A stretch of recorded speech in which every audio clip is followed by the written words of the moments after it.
되신 줄로 믿습니다. 기도드리겠습니다. 거룩하신 하나님,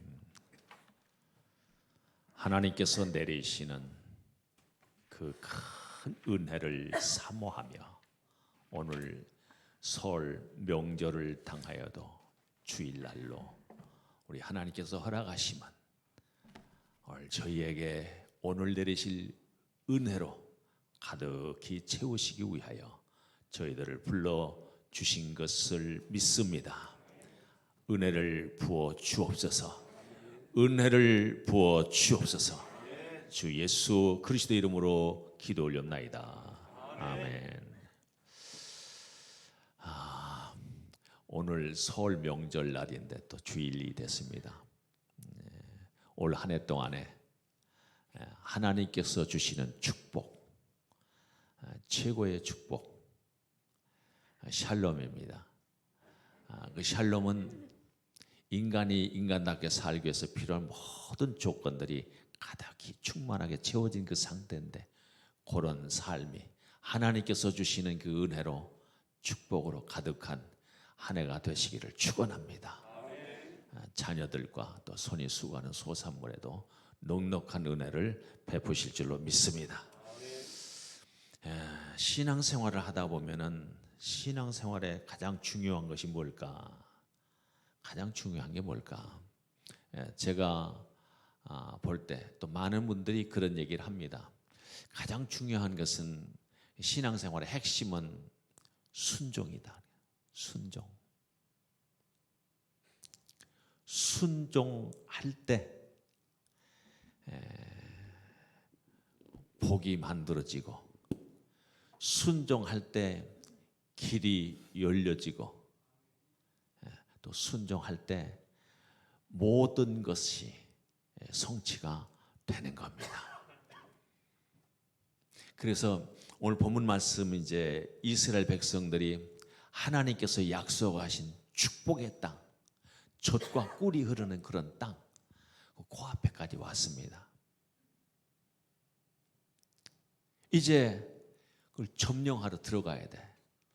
취하기 위해서 약속하셨으니까 이 땅을 주시기로 약속했습니다. 젖과 꿀이 흐르는 땅입니다. 이 땅을 주시마고 약속을 하셨는데 언제요? 대략 한 600년 좀 넘게 전에 아브라함에게 보여주시면서 이 땅을 너와 너 후손에게 주겠다 약속을 하신 그 약속의 땅, 축복의 땅을 지금 이제 취하러 들어가는 겁니다. 근데 지금 애굽을 출발해서 40년 동안을 뭘 했습니까? 40년 동안 광야에서 헤매고 다녔습니다. 광야에서 헤맨 그것을 오늘 여호수아 5장에서 보면은 이렇게 말씀하십니다. 5장 6절에 이스라엘 자손들이 여호와의 음성을 청종하지 아니하므로, 청종, 그것은 듣고 따르는 것을 청종이라고 그러죠. 들을 정자, 좇을 종자. 청종, 듣지 않아서, 듣고 따르지 아니하므로 여호와께서 그들에게 대하여 맹세하사 그들의 조상들에게 맹세하여 우리에게 주리라고 하신 땅, 곧 젖과 꿀이 흐르는 땅을 그들이 보지 못하게 하리라 하심에, 애굽에서 나온 족속 곧 군사들이 다 멸절하기까지, 그 군사들이 다 멸절하기까지 20세 이상 모든 애굽을 출발했던 20세 이상 되는 모든 이스라엘 백성들이 다 어떻게 멸절하기까지 40년 동안을 광야에서 헤매었더니, 40년 동안 광야에서 헤맨 목적이 뭡니까? 이 애굽을 출발할 때 이스라엘 하나님의 백성들 20세 이상 모든 사람들이 이 광야에서 다 멸절되기까지 이 40년을 헤매고 다녔다는 겁니다. 왜 그러신 겁니까? 왜 죽이시는 겁니까? 왜 하나님께서 20세 이상 된 이 사람들을 왜 죽이셔야 하는가?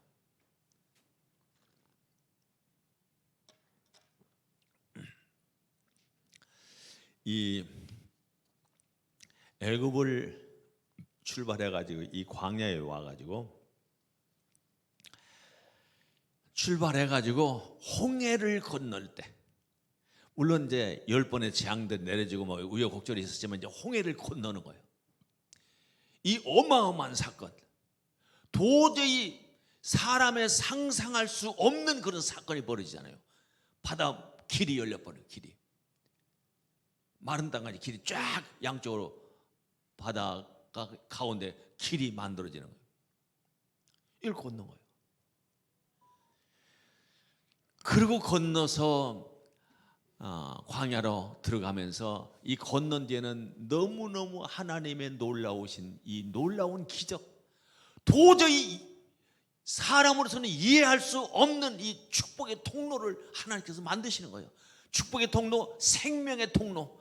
뒤에서 애굽의 군대가 막 추격해 오는데 그들이 추격해 올지라도 이들은 그냥 걸어서 가고, 뒤에 추격해 오는 애굽의 군사들은 다 물이 합쳐서 그대로 다 죽어버린 거예요. 이게 가능한가요?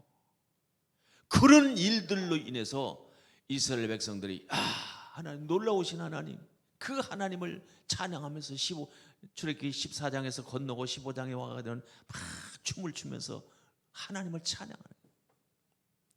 조금 가다가 불평불만이 나오기는 하죠. 그러나 바란 광야에 머물러서 한 2, 3개월 뒤에 그 광야에 머무르게 돼요. 거기까지 와요. 거기서 각 지파에서 그 대표자 한 사람씩 뽑아가지고 12명을 이제 하나님께서 약속하신 축복의 땅이 어떤지, 좋은 땅인지 나쁜 땅인지, 그들이 성이 장막으로 돼 있는지 아니면 그거 뭐 튼튼한지, 거기는 과실은 어떤지, 밭은 어떤지, 나무는 어떤지, 이런 거 다 정탐을 하러 보내는 겁니다. 정탐을 다 하고 40일 만에 돌아와요.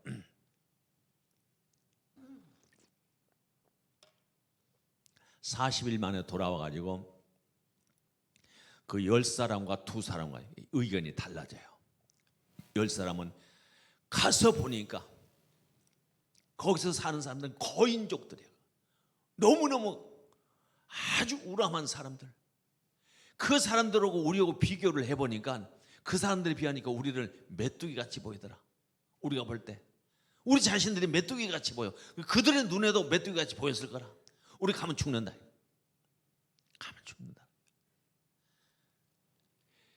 그러니까 그 보고를 받은 이스라엘 모든 백성들이 거기서 통곡을 하게 돼요. 밤새도록 통곡을 해. 가슴을 치면서 땅바닥을 치면서 통곡을 해. 우리는 다 죽었다고. 어떻게 하면 우리가 되냐고. 우리도 지도자 한 사람을 다시 세워서 우리 애굽으로 다시 돌아가자. 그때 우리가 잘 알고 있는 여호수아와 갈렙 2사람은 아니다. 가서 보니까 포도송이 한 송이를 2사람이 외골 정도로 땅이 비옥한 땅에서 이 아름다운 땅을 하나님께 주셨다. 가서 보니까 그들이 섬기는 신은 죽었고 우리가 섬기는 하나님은 우리를 도와주신다. 넉넉히 그들을 이길 수 있다. 그들은 우리의 밥이다. 가면 된다. 그랬는데도 이 얘기를 안 듣고 다른 한 사람을 지도자를 세워서 다시 돌아가자고 막 아우성치는 겁니다. 그때 하나님께서 화가 나신 거예요. 화가 나셔서 하는 말씀이 모세에게 안 되겠다. 이 사람들은 전염병으로 이 사람 다 죽이고 없애버리고 내가 너를 통해서, 모세 너를 통해서 다시 큰 민족을 이루어서 내가 약속한 땅으로 내가 들여보내겠다. 그렇게 얘기를 했을 때 모세가 하나님 앞에 엎드려서 그러시면 안 됩니다. 그러시면 안 됩니다. 왜? 애굽에서 그 놀라운 기적 같은 기적을 10번씩이나 이뤘고 홍해를 가르고 지금 여기까지 인도해 오셨는데 하나님께서 약속하신 축복의 땅으로 가는 길이 도저히 그 축복의 땅까지는 인도하고 할 만한 능력이 안 되니까 자기 백성들 다 죽였다. 주변 사람들이 다 그렇게 비웃을 것 아닙니까? 하나님께서 그렇게 명예가 실추되는데 나는 안 됩니다. 이 사람, 이 백성들 죽이시면 안 됩니다. 그래서 용서를 하시는 거예요. 용서를 하셨는데 그러면 이들을 돌려서 헤매게 해서 40년 동안에 이들을 거기서 다 죽이는 거예요. 하나님께 화나셔가지고. 그래서 민수기 9장에서는 이제 건너와가지고 이제 홍해를 건너고 난 다음에 아주 이런 말씀을 해요. 민수기 9장 23절에서 곧 그들이 여호와의 명령을 따라 진을 치며 여호와의 명령을 따라 행진하고 또 모세를 통하여 이르신 여호와의 명령을 따라 여호와의 직임을 지켰더라. 얼마나 잘했어요. 그런데 민수기 14장에 와서 이제 사단이 일어난 거죠. 정탐꾼들 보고를 받고 사단이 나가지고 그 앞에 여러 가지 말씀을 하시지만 민수기 14장 34절 35절 보면은 너희는 그 땅을 정탐한 날수인 40일의 하루를 1년으로 쳐서 그 40년간 너희의 죄악을 담당할지니 너희는 그제서야 내가 싫어하면 어떻게 되는지를 알리라 하셨다 하라. 나 여호와가 말하였거니와 모여 나를 거역하는 이 악한 회중에게 내가 반드시 이같이 행하리니 그들이 이 광야에서 소멸되어 거기서 죽으리라. 하나님께서 진노를 풀질 않아요. 이 진노를. 그래서 40년 동안 헤매게서 그들을 다 죽여버려요. 순종하는 자에게 하나님 은혜를 주시지만 거역하는 자에게, 불순종하는 자에게 하나님은 저주를 내리시는데 신명기 28장에서요.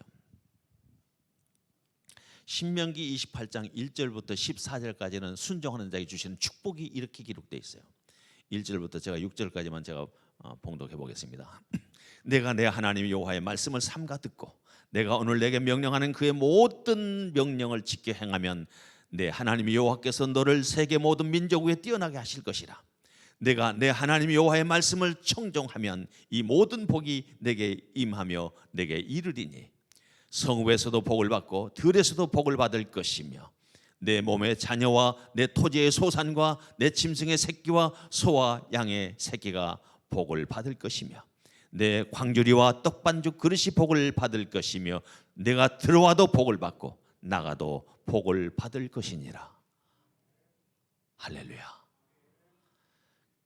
이게 신명기 28장이 68절까지 있어요. 그런데 14절까지는 축복을, 15절부터는 저주를, 어마어마한 저주를 불순종하는 자에게. 이게 순종이라는 게요, 이만큼 40년 동안 헤매면서 순종을 교육을 시키신 거예요. 보시면 40년 동안 한 게 뭐 있습니까? 빙이 돌아가면서 불순종하는 자에게 어떻게 하시는가를 보여주시고 순종 교육을 시키신 거예요. 예수님도 이 땅에 오셔서요, 제자들 12를 훈련시키시는데 무슨 훈련? 순종 훈련을 시키시는 거예요. 첫 번부터 부르실 때, 제자를 부르실 때 고기 잡은 거 있느냐? 한 마리도, 밤새도록 그물을 내리지 한 마리도 못 잡았습니다. 저 깊은 데 가서 던져봐. 예수님께서 하시는 거예요.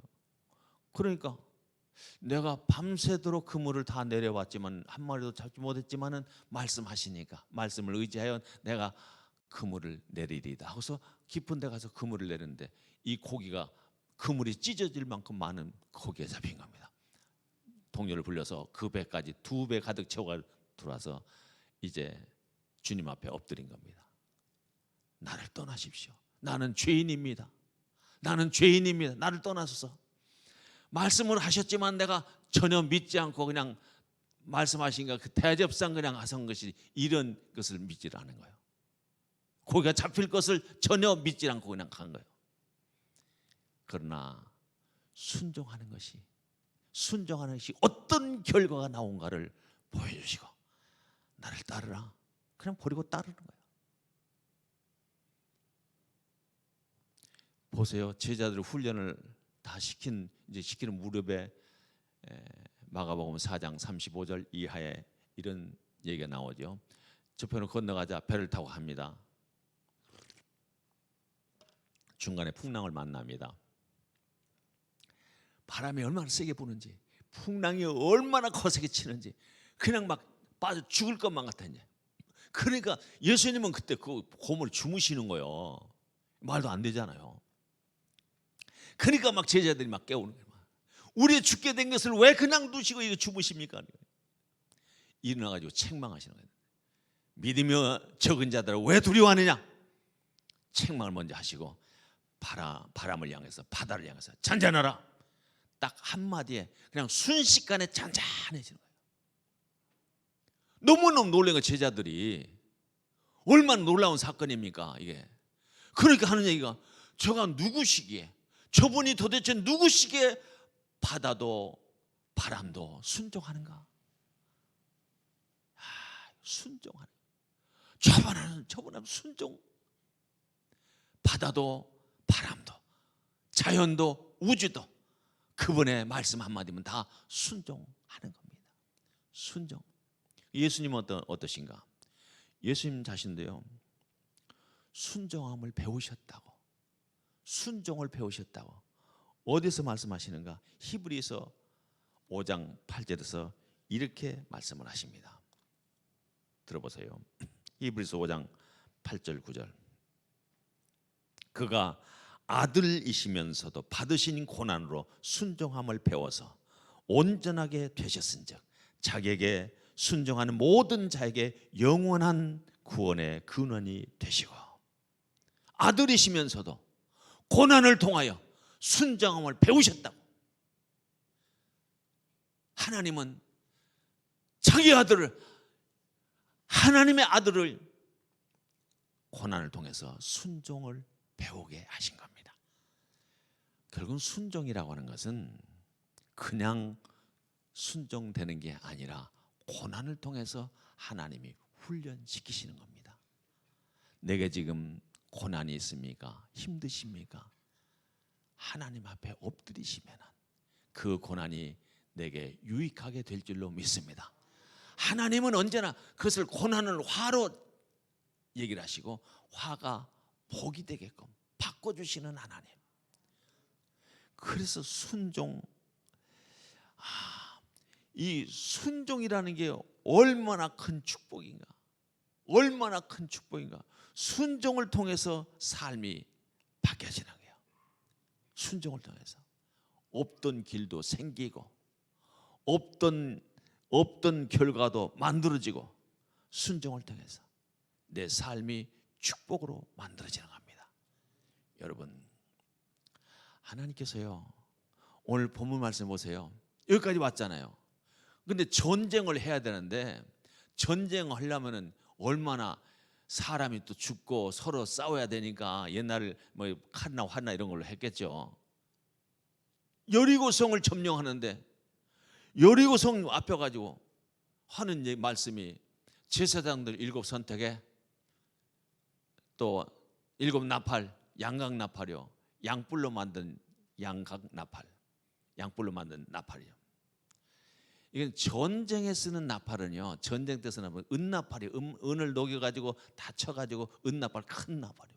그걸 불게 하는데, 이거는 예식을 할 때, 예배를 드릴 때, 제사를 드릴 때 요 양각 나팔을 부는 거예요. 그 은혜로운 자리에, 이 자리에서 하나님께서는 이 여리고성이 탄탄한 성이야. 얼마나 탄탄한가? 성 두께가요 4m가 넘습니다. 4m, 성 두께가 돌로 쌓아 올린 거예요. 어떻게 이걸 무너뜨려요? 이게 불가능한 겁니다. 가능할 수가 없어요. 이들이 보세요. 오늘 1절 말씀을 보세요. 이스라엘 자손들로 말미암아 여리고는 굳게 닫혔고 출입하는 자가 없더라. 이스라엘, 아니 저들이 믿는 신 하나님이 홍해를 가르시고 그걸 건너게 하셨고, 이 광야를 40년 동안 데리고 오셨고, 저 지금 눈앞에서 봐도 요단강을 건널 때 요단강을 그냥 삽시간에 그 제사장들이 이 복귀를 메고 들어가니까 허리띠를 찰 때 물이 그냥 쫙 칼로 벤 것처럼 그 멈춰버리고 여기는 쫙 내려가고 여기서 다 멈추는 거예요. 계속 멈추는 거예요.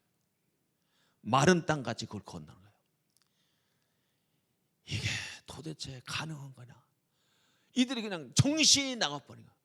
마음이 다 녹아버린 거예요. 이거는 이런 일이 일어날 수가 없는 이런 일들이 막 일어나는 거예요.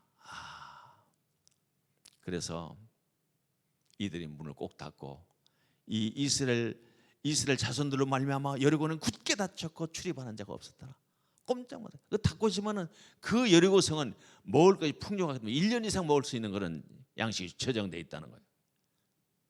그럼에도 하나님은 싸움을 어떻게 했습니까? 한 바퀴, 하루에 한 바퀴, 6일 동안에 6바퀴, 제 7일째는 아침 일찍부터 7바퀴 돌고 나팔을 때 부르라.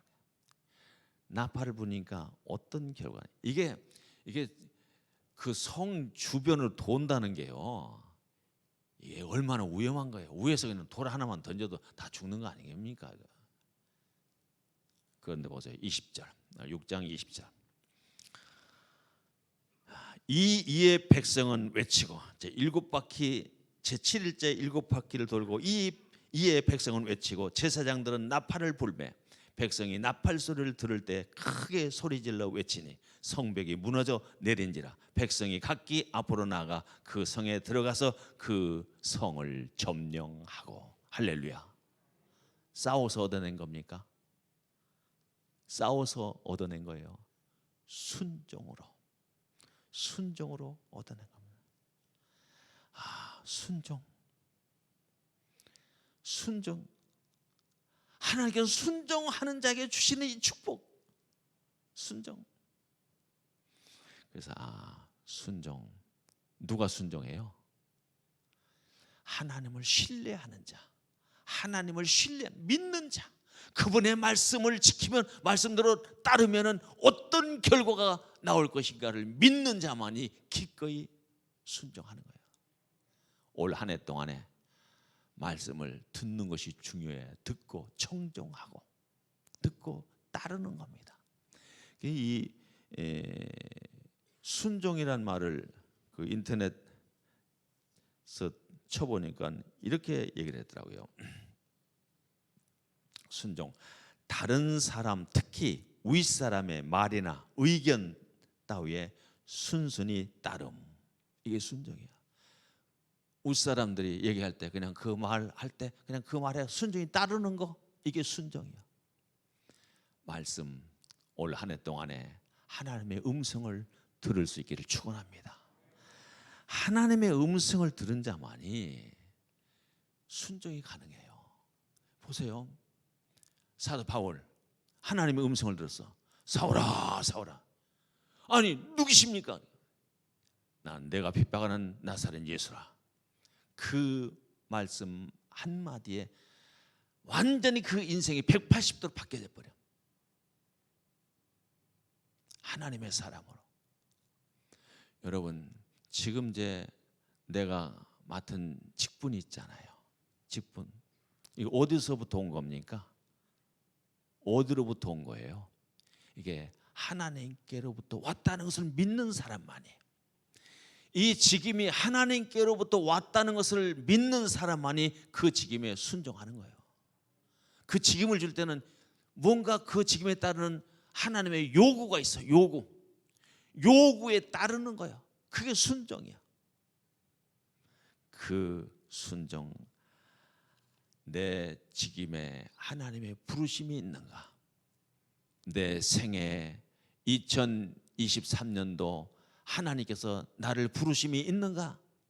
부르심, 그분의 음성, 그분의 뜻을 오늘 깨닫는 겁니다. 예수님께서는 그런 말씀하셔. 오늘 주님의 마음 찬양 너무 은혜롭잖아요. 주님의 마음. 마태복음 11장 29절. 나는 마음이, 예수님께서 하신 말씀, 나는 마음이 온유하고 겸손하니. 나는 마음이 온유하고 겸손하니. 아니, 나의 명예를 메고 내게 배우라. 나의 멍에를 메고 내게 배우라. 그리하면 너희 마음이 쉼을 얻으리니. 할렐루야. 이 복잡한 세상 참 쉴 만한 것도 없어. 너무 피곤해 힘들어. 그래도 마음이 온유하고 겸손하신 주님께서 나의 멍에를 메는 자에게 그 마음의 쉼을, 휴식을, 안정을 주시겠다는 겁니다. 오늘 한 해 동안에 그런 삶이 있기를 축원합니다. 그리하여 가는 곳마다, 내가 딛는 곳마다 하나님이 동행해 주시고 함께 해 주셔서 그 일곱 바퀴 돌 때 나팔 쫙 불 때, 그런데 나팔 불기 전에 이런 요구사항이 있어요. 오늘 본문 말씀 10절에 보니까 여호수아가 백성에게 명령하여 이르되 너희는 외치지 말며 너희 음성을 들리게 하지 말며 너희 입에서 아무 말도 내지 말라. 이게 외치지 말라, 음성을 들리게 하지 말라, 아무 말도 하지 말라. 그 내용은 똑같은 거 아니에요. 같은 내용 단어만 다르게. 아무 소리 하지 말고 따르라는 겁니다. 아무 소리 말고. 너의 말이 필요 없어. 이 성을 점령하는 일에는, 너의 앞길에 길을 내는 일에는, 성취하는 일에는, 축복의 통로는 너희 말이 필요 없어. 하나님께서 주시는 겁니다. 그렇게 했을 때 그 성이 무너지고 그 성을 접수한 거예요. 하나님께서 주신 것 접수만 하면 돼. 올 한 해 동안에 이런 역사가 여러분의 삶에서 풍족한 역사가 있기를 축원합니다. 기도하겠습니다.